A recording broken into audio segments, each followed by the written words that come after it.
जय हिंद दोस्तों, आपका स्वागत है आपके official YouTube channel analytic mirror 2.0 में। 5 मार्च का करंट अफेयर लेकर मैं तैयार हूं। क्या आप भी तैयार हैं? तो चलिए शुरू करते हैं। आपकी जानकारी के लिए मैं बता दूं कि यह session PIB, all India radio, Indian express, economic times, the Hindustan times, business standard, the Hindu and other sources से सिलेक्टेड न्यूज़ कलेक्ट करके कंपाइल की जाती है जो आपके एग्ज़ाम के लिए रिलीवेंट हो। तो चलिए बढ़ते हैं अपने इंस्पिरेशनल कोट की तरफ। आज का इंस्पिरेशनल कोट है, जो इंसान हार के डर से कभी आगे नहीं बढ़ता वो इंसान जीवन में कभी कामयाब नहीं हो सकता। हमें हार को अपने दिमाग से निकालकर अपने प्रयास में लगना चाहिए। जैसा कि आप सभी को पता है, इस सेशन में MCQ डिस्कस होते हैं, जो भी रिसेंटली न्यूज़ रही होती हैं उन पर बेस्ड होते हैं। देन इसके बाद में करंट न्यूज़ का डिस्कशन होता है। तो चलिए बढ़ते हैं अपने MCQ की तरफ। फर्स्ट MCQ आ रहा है, over which river will be inaugurated the world highest railway bridge. दुनिया के सबसे ऊंचे रेलवे ब्रिज का उद्घाटन किस नदी पर किया जाएगा? Option are Chenab, Ravi, Sutlej, Gomti. सही आंसर है आपका Chenab. The world's tallest railway bridge will be inaugurated over Chenab River in Kouri area. दुनिया के सबसे ऊंचे रेलवे पुल का उद्घाटन कुरी इलाके में चिनाब नदी पर किया जाएगा। नेक्स्ट MCQ आ रहा है, which country has become the first country to get free कोविड-19 vaccine through the Covax scheme. कौन सा देश कोवैक्स योजना के माध्यम से मुफ्त कोविड-19 टीके प्राप्त करने वाला पहला देश बन गया है? Option are Congo, Ghana, Sudan, Angola. सही आंसर है आपका घाना। संयुक्त राष्ट्र समर्थित कोवैक्स पहल के माध्यम से अधिग्रहित टीकों को प्राप्त करने वाला घाना दुनिया का पहला देश बन गया है। नेक्स्ट MCQ आ रहा है, which country has signed 4 MOUs with Nepal to reconstruct its 25 health posts at a cost of 530 million Nepali rupees. 530 million Nepali रुपए की लागत से नेपाल ने अपने 25 स्वास्थ्य पदों के पुनर्निर्माण के लिए किस देश के साथ 4 समझौतों ज्ञापनों पर हस्ताक्षर किए हैं? ऑप्शन आर USA, UK, चीन, इंडिया। सही आंसर है आपका इंडिया। भारत ने 530 मिलियन की लागत पर अपने 25 स्वास्थ्य पदों के पुनर्निर्माण के लिए नेपाल के साथ 4 समझौते ज्ञापनों पर हस्ताक्षर किए हैं। नेक्स्ट MCQ है, the archaeological survey of India has discovered a Buddhist monastery in which state. भारतीय पुरातत्व सर्वेक्षण ने किस राज्य में बौद्ध मठ की खोज की है?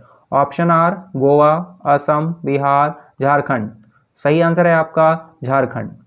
भारतीय पुरातत्व सर्वेक्षण ने झारखंड के हजारीबाग जिले के पहाड़ी इलाके में स्थित एक गांव में एक बौद्ध मठ का पता लगाया है। नेक्स्ट MCQ आ रहा है, the world bank has signed a loan project for quality education in which Indian state.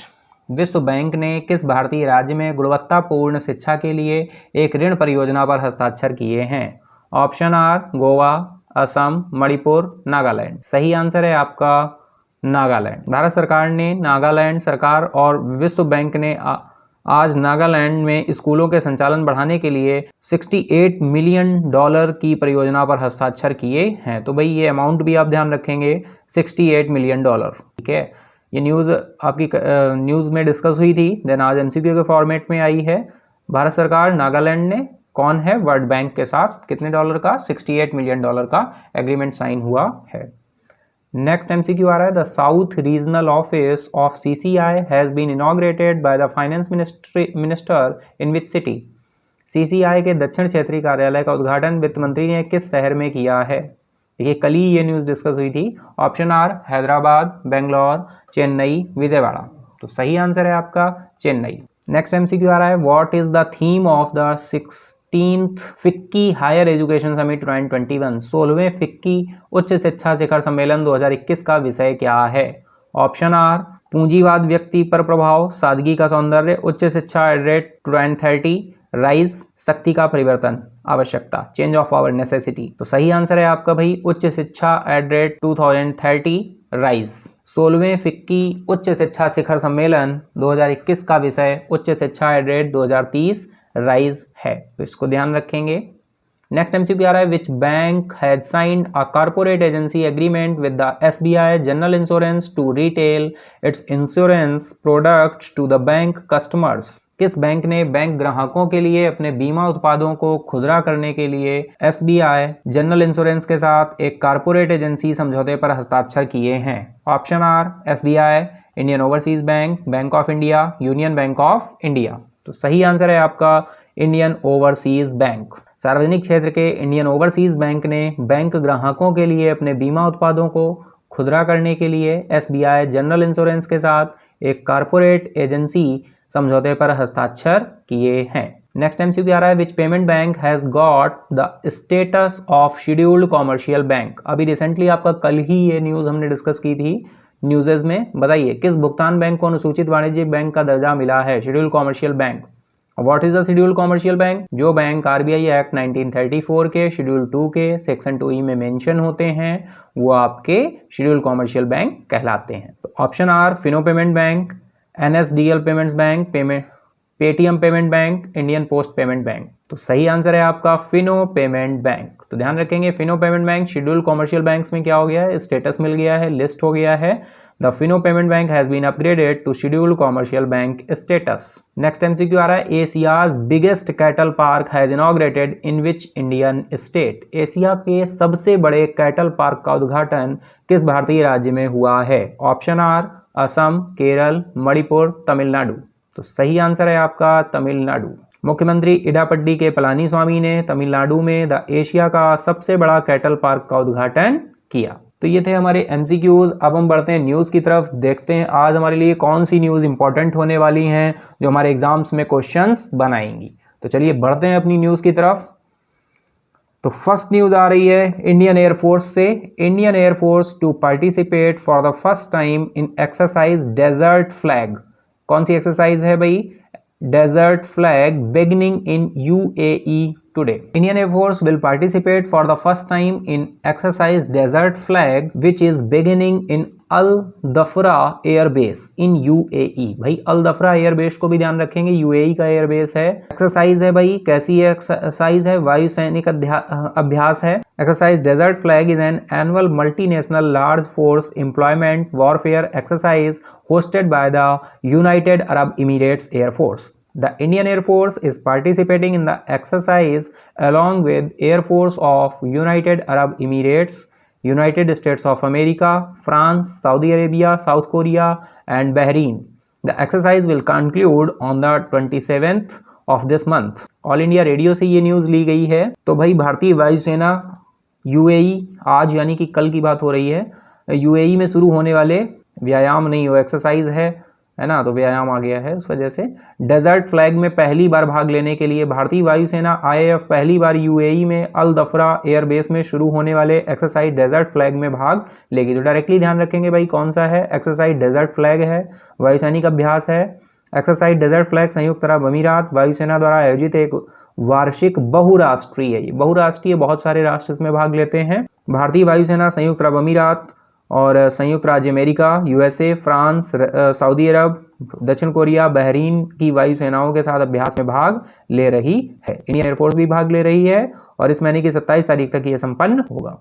Next news आ रही है एक्सिम बैंक से। Export import bank inks $10.40 million soft loan pact with Istavitni on behalf of Indian government. Export-Import Bank on Wednesday said it has inked a $10.40 million approx rupee 75.99 crore loan deal with Estonia, Swaziland on behalf of the Indian government. भाई Swaziland एक ऐसी country है जो land lock country है। Land lock country मतलब ये चारों तरफ देश से घिरी हुई है। जैसे हम सपोज करें हमारा जो भी इंडिया है, इंडिया के अंदर का कोई स्टेट है जिसके चारों तरफ क्या है, भारत का ही कोई ना कोई राज्यों से घिरा हुआ है, तो वो क्या कहलाएगा? लैंड लॉक कंट्री कहलाएगा। तो स्वाजीलैंड एक लैंड लॉक कंट्री है। एक्सिम एक्सपोर्ट इंपोर्ट बैंक ने $10.40 मिलियन US का इसको सॉफ्ट लोन क्या किया है? सैंक्शन किया है। द न्यू इंडियन एक्सप्रेस से ये न्यूज ली गई है। एक्सिम बैंक द्वारा भारत सरकार की ओर से तावनिया को 10.40 मिलियन सॉफ्ट लोन पैक्ट का दावा करता है जो कि 75.99 करोड़ रुपए इंडियन करेंसी के अकॉर्डिंग होता है। तो ध्यान रखेंगे भाई किसके साथ? स्वाजीलैंड के साथ एक्सिम बैंक ने किया है। कितने का है? 75.99 करोड़ रुपए या फिर 10.40 मिलियन अमेरिकी डॉलर। बढ़ते हैं नेक्स्ट न्यूज़ की तरफ। नेक्स्ट न्यूज़ आ रही है महाराष्ट्र से। Maharashtra Mumbai's CSMT becomes first railway station to get IGBC gold certification. भाई सर्टिफिकेशन किसको मिला हुआ है? Chhatrapati Shivaji Maharaj terminus railway station, ठीक है, of central railway, the first railway station in Maharashtra. भाई सेंट्रल रेलवे का फर्स्ट रेलवे स्टेशन है महाराष्ट्र का, जिसको award gold certification as per CIIS Indian green building council, Indian green building council. अब देखिए यहाँ से IGBC का फुल फॉर्म आपका स्टैटिक पोर्शन का पार्ट हो जाता है, क्योंकि यहाँ पे इंडियन ग्रीन बिल्डिंग काउंसिल की बात हो रही है, तो ये एब्रीविएशंस ध्यान रखेंगे। IGBC का फुल फॉर्म, भाई गोल्ड सर्टिफिकेशन मिला है किसको? छत्रपति शिवाजी महाराज टर्मिनस को, ठीक है, रेलवे स्टेशन को। फर्स्ट रेलवे स्टेशन है महाराष्ट्र का जिसको अवार्ड गोल्ड सर्टिफिकेशन मिला है। किस बिहाफ पे मिला है देख लेते हैं। Central Railway has implemented various green initiatives across its zone with plantation, creating green areas, installation of solar panels, customers friendly initiatives at many stations, LED bulbs and lights, etc. All India radio से ये news ली गई है। मध्य railway का Chhatrapati Shivaji Maharaj terminus railway Maharashtra का पहला railway station है जिसे CII कि भारत ग्रीन बिल्डिंग काउंसिल की रेटिंग के अनुसार गोल्ड सर्टिफिकेशन दिया गया। मध्य रेलवे ने अपने क्षेत्र में विभिन्न हरित पहलों को लागू किया है, जिसमें वृक्षारोपण, हरित क्षेत्र बनाने और सौर पैनलों की स्थापना, कई स्टेशनों पर ग्राहक अनुकूल पहल, LED बल्ब और रोशनी आदि शामिल है। नेक्स्ट न्यूज आ रही है नागालैंड से। Nagaland launch its first air cargo service from Dimapur airport. भाई ध्यान रखेंगे, दीमापुर एयरपोर्ट नागालैंड की बात हो रही है। Nagaland launched its first air cargo service from Dimapur Airport. Chief Minister Neifio Rio officially flagged off the service a joint initiative है of the Department of Horticulture, Nagaland and Airport Authority of India with Air India and Indigo as airline partners. All India radio से ये news ली गई है। नागालैंड ने दीमापुर हवाई अड्डे से अपनी पहली एयर कार्गो सेवा शुरू की। मुख्यमंत्री नेफियो रियो ने आधिकारिक तौर पर इस सेवा को हरी झंडी दिखाकर नागालैंड के बागवानी, नागालैंड और एयरपोर्ट अथॉरिटी ऑफ इंडिया के साथ मिलकर एयरलाइन पार्टनर के रूप में शुरू किया। Launching program air cargo service का नागालैंड में था, दीमापुर हवाई अड्डे पर। और मुख्यमंत्री कौन है नागालैंड के? नेफियो रियो। नेक्स्ट न्यूज आ रही है भाई नेशनल सेफ्टी डे, राष्ट्रीय सुरक्षा दिवस 2021। देन ये क्या होगा पता है आपको? थीम होगी safety should be our number 1 priority. National safety day is observed on 4th March every year to commemorate the foundation of the national safety council, राष्ट्रीय सुरक्षा परिषद, which aims to raise awareness about safety measures that need to be undertaken to prevent accidents and mishaps. National Safety Day was observed for the first time in 1972 on the foundation day of the National Safety Council. 1972 से start हुआ, first time 1972 में celebrate किया गया। ये news times now से ली गई है। राष्ट्रीय सुरक्षा दिवस 2021 राष्ट्रीय सुरक्षा परिषद की नींव रखने के उद्देश्य से हर साल 4 मार्च को राष्ट्रीय सुरक्षा दिवस मनाया जाता है, जिसका उद्देश्य दुर्घटनाओं को रोकने के लिए किए जाने वाले सुरक्षा उपायों के बारे में जागरूकता बढ़ाना है। भाई 4 मार्च को सेलिब्रेट होता है, उद्देश्य है क्या? दुर्घटनाओं को रोकने के लिए किए जाने वाले सुरक्षा उपाय। राष्ट्रीय सुरक्षा परिषद की स्थापना दिवस पर 1972 में पहली बार राष्ट्रीय सुरक्षा दिवस मनाया गया था। नेक्स्ट न्यूज आ रही है उड़ीसा से। Orissa CM Naveen Patnaik inaugurates hostels for ST/SC students. The chief minister of Orissa Naveen Patnaik inaugurated hostels for the scheduled tribe and scheduled caste students in the state. The CM inaugurated 3 Akanksha hostels. भाई आकांक्षा hostels ध्यान रखेंगे, कहाँ किस राज्य में? Directly question इस तरह से फ्रेम होगा, आकांक्षा हॉस्टल्स इन विच स्टेट? तो Orissa. Located at Berhampur, Sambalpur and Rourkela. The inauguration ceremony was held virtually inauguration हुआ है, जो कि नवीन पटनायक जी ने किया है, जो कि उड़ीसा के मुख्यमंत्री हैं। एंड इंडिया टुडे से ये न्यूज़ ली गई है। आकांक्षा हॉस्टल ध्यान रखेंगे, उड़ीसा के मुख्यमंत्री नवीन पटनायक ने राज्य में अनुसूचित जाति जनजाति के छात्रों के लिए छात्रावास का उद्घाटन किया। बेरहामपुर, संबलपुर, राउरकेला में 3 आकांक्षा छात्रावासों का उद्घाटन किया। उद्घाटन समारोह वस्तुतः आयोजित किया गया था। इंडिया टुडे से है ये न्यूज़। नेक्स्ट न्यूज़ आ रही है भाई, IPS officer Kuldeep Singh set to hold additional charge of CRPF director general. CRPF के डीजी बनाए गए हैं, एडिशनल चार्ज इनको दे दिया गया है कुलदीप सिंह जी को, तो ध्यान रखेंगे सीआरपीएफ के महानिदेशक हैं Kuldeep Singh. The economic time से ये न्यूज़ ली गई है। नेक्स्ट न्यूज आ रही है, house will be known by daughter's name, Uttarakhand new initiative. The Uttarakhand government has started a new initiative, घर की पहचान चलेगी नाम, from Nainital district, under which the traditional Aipan art would be used to display a daughter's name on the name plate of a house। भाई ये है कि उत्तराखंड में ऐसा बोला गया है कि घर में जो भी बेटी होगी उसके नाम पर आप घर की पहचान, घर का नाम रखेंगे, घर में नेम प्लेट लगाएंगे। अगर 2 हैं तो सबसे छोटी बेटी के नाम पर घर का नाम रखेंगे। बेटी के नाम से जाना जाएगा घर, उत्तराखंड की नई पहल। उत्तराखंड सरकार ने एक नई पहल शुरू की है, घर की पहचान चलेगी चेली नाम। नैनीताल जिले से, जिसके तहत एक घर के नाम पर एक बेटी का नाम प्रदर्शित करने के लिए पारंपरिक आईपन कला का उपयोग किया जाएगा। नेक्स्ट न्यूज आ रही है मैरी कॉम से। भाई मैरी कॉम कौन नहीं जानता इनको, it's a very strong person. Mary Kom appointed as chairperson of AIBA's Champions and Veterans Committee. 6-time world champion pugilist Mary Kom has been appointed as the chairperson of the International Boxing Association Champions and Veterans Committee। All India radio से news ली गई है। Mary com को आईबा की champion और अनुभवी समिति की अध्यक्ष के रूप में नियुक्त किया गया। 6 बार की विश्व चैंपियन पगलिस्ट मैरी कॉम को अंतर्राष्ट्रीय मुक्केबाजी संघ AIBA ने चैंपियन और अनुभवी समिति के अध्यक्ष के रूप में नियुक्त किया गया है। नेक्स्ट न्यूज आ रही है ministry of housing and urban affairs से रिलीज किया गया है ईज ऑफ लिविंग इंडेक्स 2020। ठीक है, तो इंपॉर्टेंट होने वाला है, कहीं ना कहीं इस न्यूज से भी क्वेश्चंस आपके रेज होंगे। ईज ऑफ लिविंग इंडेक्स है, under the ease of living index ranking were announced for cities for which the assessment exercise was conducted in the year 2020, around 111 cities participated in the assessment exercise।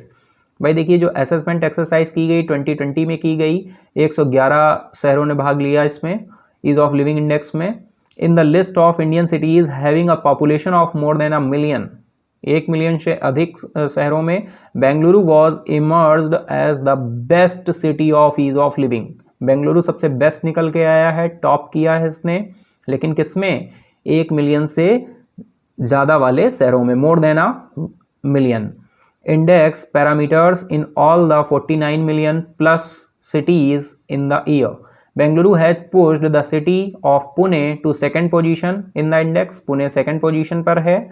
Ahmedabad was ranked third among 111 cities. The index shown that ease of living was lowest.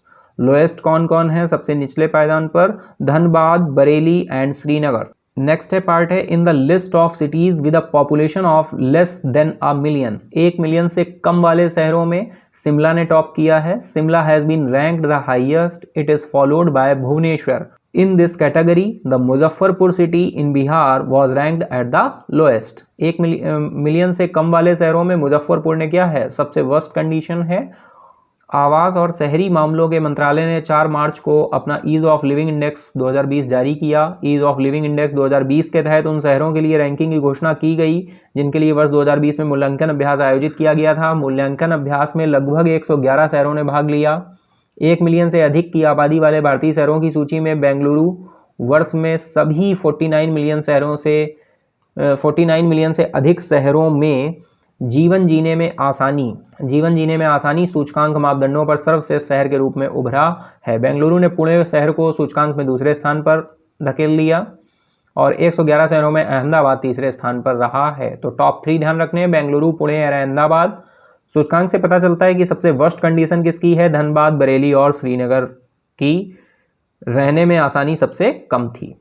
10 lakh से कम आबादी वाले शहरों की सूची में अगर हम बात करें तो शिमला सर्वोच्च स्थान पर है। इसके बाद आपका भुवनेश्वर आता है सेकंड प्लेस पर। इस श्रेणी में बिहार के मुजफ्फरपुर शहर को सबसे नीचे स्थान दिया गया है।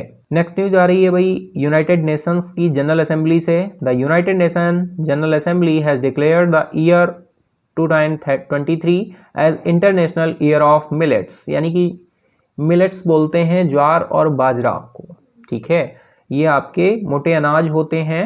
The resolution to declare the year was sponsored by India. The resolution was adopted by consensus and the support of over 70 nations out of 193। संयुक्त राष्ट्र ने ज्वार बाजरा को अंतर्राष्ट्रीय वर्ष 2023 घोषित किया है। संयुक्त राष्ट्र महासभा ने वर्ष 2023 को अंतर्राष्ट्रीय वर्ष मिलेट्स घोषित किया है। वर्ष घोषित करने का संकल्प भारत द्वारा प्रायोजित किया गया था। इस प्रस्ताव को सर्वसम्मति और 193 में से 70 से अधिक देशों के समर्थन द्वारा अपनाया गया है। Save water, save trees, save life, save earth and save nature. अगर नेचर सेव रहेगा तो आप और हम भी सेव रहेंगे। इसी के साथ ही अगर आपने सेशन को एंजॉय किया है तो लाइक करें, अगर अभी तक सब्सक्राइब नहीं किया है तो सब्सक्राइब कर लें and then notification bell on कर दें, जिससे कोई भी वीडियो अपलोड हो तो उसका नोटिफिकेशन आपको मिल जाए। अपने दोस्तों के साथ, फ्रेंड्स के साथ शेयर करना ना भूलें। आप अपने सुझाव कमेंट बॉक्स में दे सकते हैं। इसका पीडीएफ भी आपको मिल जाएगा, डिस्क्रिप्शन में आपको लिंक मिलेगा टेलीग्राम का। टेलीग्राम पे सारे पीडीएफ्स अवेलेबल हैं, वहां पर आप पीडीएफ ले सकते हैं। Thank you everyone, have a nice day.